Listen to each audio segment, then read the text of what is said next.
ก็สวัสดีนะครับเพื่อนๆนะครับชาว DIY ทุกท่านนะครับวันนี้ก็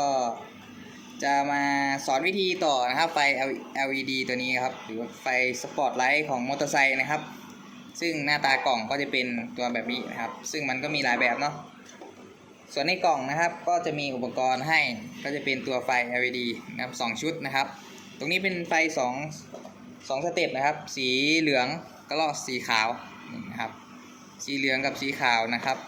ความสว่างอยู่ที่สีเหลือง 3,000K นะครับ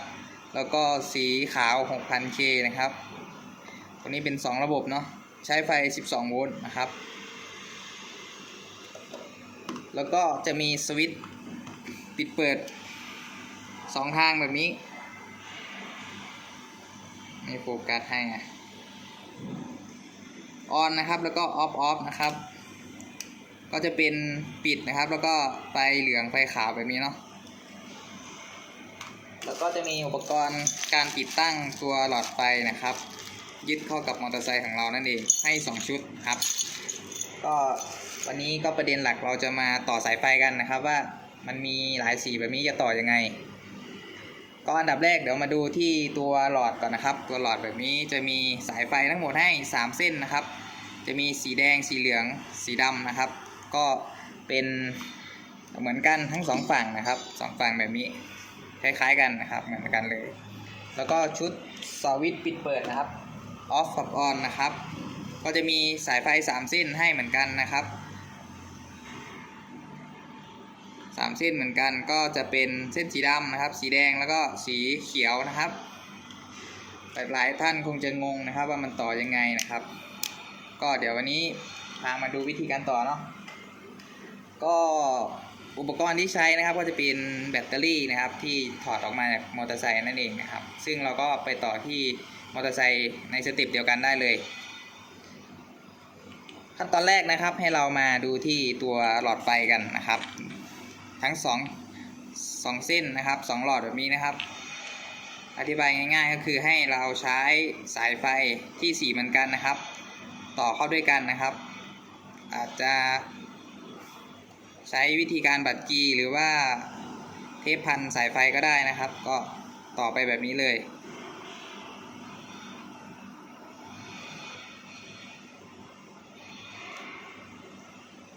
ถ้าทำจริงต้องบัดกีหรือว่าต่อเทปพันสายไฟให้ดีๆนะครับอย่าให้มันไปสปาร์กจุดอื่นนะครับเกิดการช็อตได้นะครับเหลืองก็ใส่เหลือง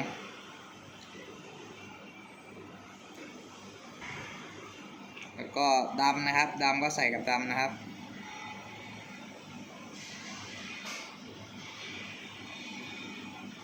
แล้วก็จะได้ชุดสายแบบนี้นะครับสีแดงสีเหลืองนะครับแล้วก็สีดำแบบนี้เนาะโอเคอันนี้ก็จะได้ชุดสายไฟที่พร้อมใช้งานทั้ง2ฝั่งแล้วนะครับแบบนี้ต่อไปเรามาดูกันที่สวิตช์ของระบบ on off นะครับจะมีอยู่3สเต็ปเนาะ off แล้วก็ on นะครับอันนี้จะเป็นสีเหลืองยังไม่แน่ใจว่าตรงกลางเป็นสีเหลืองหรือสีขาวนะครับเดี๋ยวเราไปต่อแล้วก็ไปเทสด้วยกันนะครับโอเคนะครับหลังจากที่เราต่อชุดสายของหลอดเรียบร้อยแล้วคราวนี้เราจะมาต่อสายสวิตช์เข้ากับตัวหลอดนะครับโดยให้ใช้สายสีโอเคนะครับการต่อชุดสายไฟนะครับจะต่อ2ชุดเรียบร้อยนะครับเราจะมาต่อชุดสวิตช์ปิดเปิดตรงนี้เข้ากับตัวนี้สายไฟครับก็ให้นำเส้นสีแดงเนาะสีแดงของสวิตช์ปิดเปิดไปต่อเข้ากับสีเหลืองของชุดหลอดไฟนะครับชุดหลอดไฟแบบนี้เนาะแล้วก็ต่อเข้าด้วยกันเลย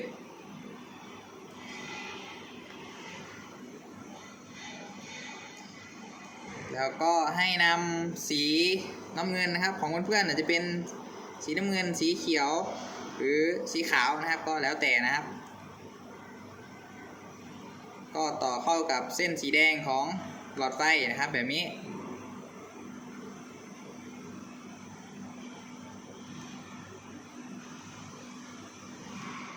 โอ เคเราได้ชุดแบบนี้นะครับ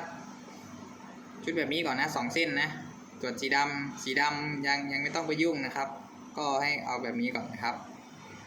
ส่วนสีดำอันนี้นี่สายสีดำที่มันอยู่กับชุดหลอดไฟนะครับ ให้มันต่อเข้าที่ขั้วลบของแบตเตอรี่นะครับเราก็ต่อไปเลยเห็นไม่เห็นแล้วซูมเอามาใกล้ๆอันนี้ก็เป็นขั้วลบนะครับของแบตเตอรี่อันฝั่งนี้เป็นขั้วบวกนะครับมันกลับด้านเนี่ยจึ๊กต้องถืออย่างงี้เอาทางนี้ก็ได้ถ่ายทางนี้ก็ได้เดี๋ยวจัดแบบนี้ก็ได้โอเคใกล้ๆมั้ยเดี๋ยวมา1อันนี้เป็นฝั่ง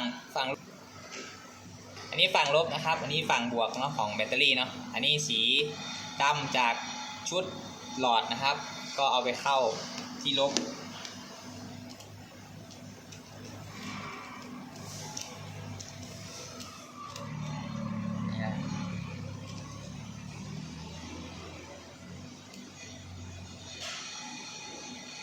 เข้าลบนะครับอันนี้ก็แยกกันไว้ก่อนครับป้องกันการช็อตนะครับ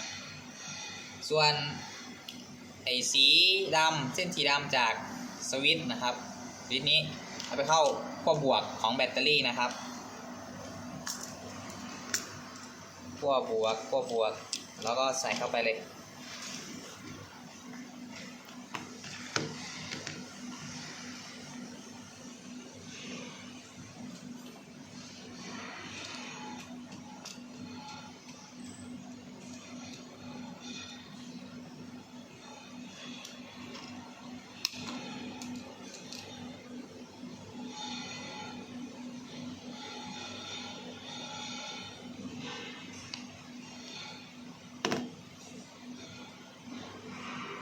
โอเคนะครับก็จะได้ชุดสายแบบนี้นะครับ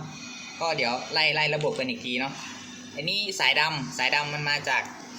สวิตช์ปิดเปิดนะครับไปเข้าที่ขั้วบวกของแบตเตอรี่นะครับส่วนสายดำเหมือนกันของขั้วลบของแบตเตอรี่นะครับดึงมาใส่ที่ชุดของตัวหลอดนะครับที่เรารวมมันไว้นะครับอย่าสับสนกันนะครับโอเคแล้วก็สายสีแดงมาเข้าสีเหลืองของหลอดสายสีแดงจากสวิตช์มาเข้าสีเหลืองของหลอดนะครับแล้วก็สายสีน้ำเงินอันนี้เป็นสีเขียวเนาะสีเขียววิ่งมาเข้าสีแดงของหลอดนะครับก็จะได้ชุดแบบนี้ก็เดี๋ยวเรามาเทสเปิดหลอดดูกันนะครับเปิดไฟถ่ายให้เห็นไฟนะครับโอเคอันนี้ก็สวิตช์เนาะอันดับแรกอันนี้อยู่ออฟนะครับไฟไม่ติดเราจะออนมาที่ออนที่1นะครับปึ๊บโอเคอันนี้เป็นสีขาวเนาะตรงกลางครับส่วนออนอีกรอบนึงนะครับสีเหลืองนะครับก็จะได้ประมาณนี้ก็เป็นวิธีการต่อง่ายๆนะครับเพื่อนๆก็นำไปใช้ได้นะครับสำหรับการวิธีต่อแบบนี้นะครับผมก็สำหรับคลิปนี้ก็ขอบคุณทุกท่านนะครับที่รับชมอย่าลืมกดไลค์กดติดตามกันด้วยนะครับขอบคุณมากครับผมเอาเปิดจับแรกเปิดไปอีกโอเค